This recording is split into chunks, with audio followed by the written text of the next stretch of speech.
विधायक है प्रदीप बत्रा, उनके बहन और जीजा को हरिद्वार पुलिस द्वारा गिरफ्तार कर लिया गया। उन पे क्योंकि उनकी कुछ आपसी संपत्ति का मामला था तो उन पर बहुत सारे मुकदमे करा करके विधायक ने उन्हें गिरफ्तार करा दिया। मैंने एक पोस्ट इस निमित्त अपनी फेसबुक के पोल से डाली। उस फेसबुक पोस्ट से तिलमिला के विधायक ने अपना एक कर्मचारी प्रशांत राणा मेरे कार्यालय पे लगभग 5:30 बजे के करीब भेजा। उसने आकर के मुझे धमकाने की कोशिश करी, मेरे समर्थक भी यहीं थे, दबाव बनाने की कोशिश करी कि मेरे फेसबुक वॉल पे जो पोस्ट पड़ी है उसे तत्काल डिलीट कर दिया जाए। ये मैंने साफ मना कर दिया तो उन्होंने स्पीकर पे फ़ोन लेकर के फ़ोन मिलाया प्रदीप बत्रा को और मिला करके मेरे सामने रख दिया। मैंने स्पष्ट मना कर दिया कि मैं बात नहीं करूँगा प्रदीप बत्रा से। कितना बजे की बात है? ये 5:30 पौने 6 की बात है। और जब बिल्कुल स्पष्ट रूप से मैंने उन्हें मना कर दिया, फिर भी क्योंकि स्पीकर पे फ़ोन था तो प्रदीप बत्रा ने वहाँ से मुझे डराने की, आतंकित करने की पूरी कोशिश करी।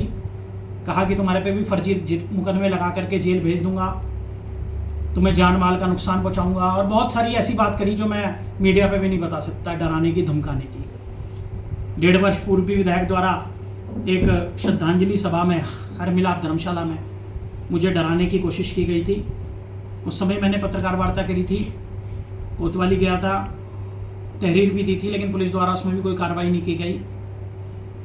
विधायक रुड़की का मंत्री बनने के बाद इतना बेकाबू हो गया है कि जहां हम कहते थे भ्रष्टाचारी है, लोगों की संपत्ति कब्जाता है, ये तो साथ साथ क्रिमिनल मामले में भी सबसे आगे निकल गया।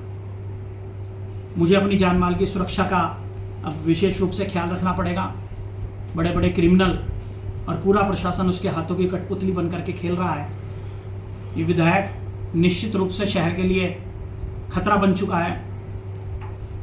देखिए, अपनी बहन को जिसने नहीं छोड़ा, सम्मानित पंजाबी समाज को जिसने, चाहे लगुना वाले होटल वाले हों, चाहे और बहुत सारे ऐसे प्रकरण वाले हों, कोई ऐसा डिस्प्यूटेड प्रॉपर्टी नहीं है जिसमें वो प्रत्यक्ष या प्रत्यक्ष रूप से शामिल ना हो। जो अपने परिवार को और अपने पंजाबी समाज तक को नहीं छोड़ रहा है, इतना सम्मानित समाज हमारा पंजाबी समाज रुड़की में है। निश्चित रूप से ऐसा व्यक्ति को रुड़की में विधायक बने रहने का अधिकार नहीं है। मैं चुनाव लड़ूं ना लड़ूं, मेरे लिए चुनाव कोई महत्वपूर्ण नहीं है, लेकिन इतने गंदे विचारों वाला और इतना भ्रष्ट के साथ साथ मैं तो क्रिमिनल भी कहूँगा, ऐसे विचारों वाला व्यक्ति रुड़की की गद्दी पे जब तक बैठा है, प्रदेश सरकार से, माननीय मुख्यमंत्री जी से भी आग्रह करूँगा कि इस व्यक्ति को तुरंत बर्खास्त करो। शासन प्रशासन इसकी कठपुतली की तरह मत खेले। ये क्रिमिनलों का साथ लेकर के अपने आप को बहुत बड़ा इस समय माफिया बन चुका है और मुझे इससे जान माल का पूर्ण रूप से खतरा है।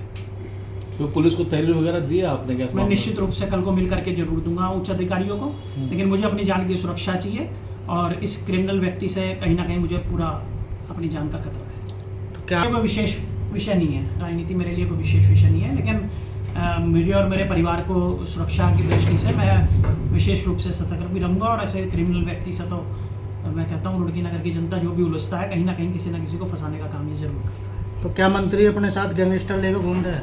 निश्चित रूप से आप समझिए कि बदमाश के साथ साथ प्रशासन हर तरीके से वो इस समय क्योंकि ताकत में है, अंधाधुंध उसने क्योंकि डिस्प्यूटेड लैंड का काम करके बहुत बड़ा माफिया बन चुका है। उनके इतने सारे मुकदमे हैं, सारा ग्रुप के मुकदमे हैं, खानापुर के 2023 में, 2025 में मैंने पुलिस को भी भेजे हैं। उनमें आज तक कोई गिरफ्तारी नहीं हुई। 3 साल से 420 की चार्जशीट लगी हुई है, कोई गिरफ्तारी आज तक पुलिस ने नहीं की। सब सत्ता के दबाव में है और जहाँ पुलिस को गिरफ्तारी करनी चाहिए वहाँ गिरफ्तारी नहीं हो रही है और मेरे जैसे शरीफ आदमी को धमकाने का और डराने का प्रयास किया जा रहा है।